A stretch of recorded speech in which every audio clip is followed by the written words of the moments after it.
Pauline, 40 ans, responsable dans l'évaluation des besoins. Noémie, 37 ans, enseignante. D'ici quelques jours, ces deux Vosgiennes, mères de famille, vont vivre ça. 490 avec le puits sur la gauche. Le puits, il est là. On n'a qu'à couper par là. Ça coupe dans tous les sens. On cherche.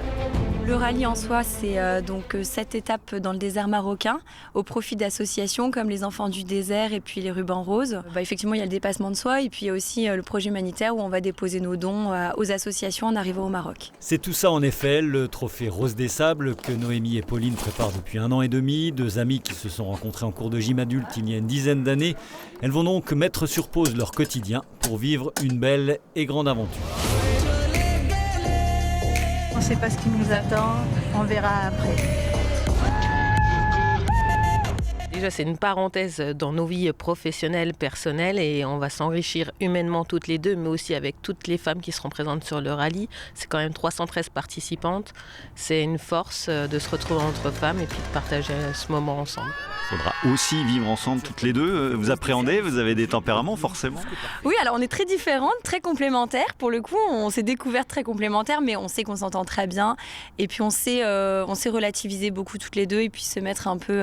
quand tu as une qui est énervée, l'autre sait prendre ses distances ou l'apaiser. Donc ça devrait aller. Au programme, 7 étapes dans le désert marocain pour quelques 5000 km au volant de ce 4x4 déniché en Normandie.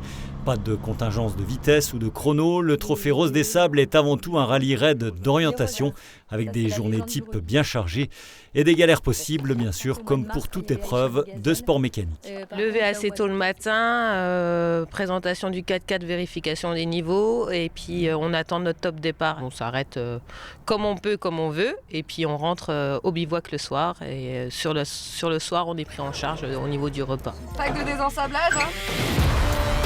Faut pas se cacher, c'est galère. Allez, on commence. Des galères possibles, comment vous avez envisagé tout ça? On nous en parle beaucoup surtout en formation, on nous prépare aux galères justement à pouvoir remorquer le 4x4 en cas d'ensablage. On a les plaques, on a été formés à tout ça, donc forcément on y est préparé mentalement. Noémie et Pauline qui ont rassemblé chez l'un de leurs sponsors spinaliens dimanche dernier tous ceux qui ont rendu possible la concrétisation de ce projet au budget avoisinant les 20 000 €. 80 kg de matériel médical, des fauteuils roulants, des béquilles, des orthèses vont rejoindre le Maroc dans leur 4x4 avant le début du trophée proprement dit qui prendra fin le 21 octobre. Retour en France le lendemain, des roses forcément plein les yeux.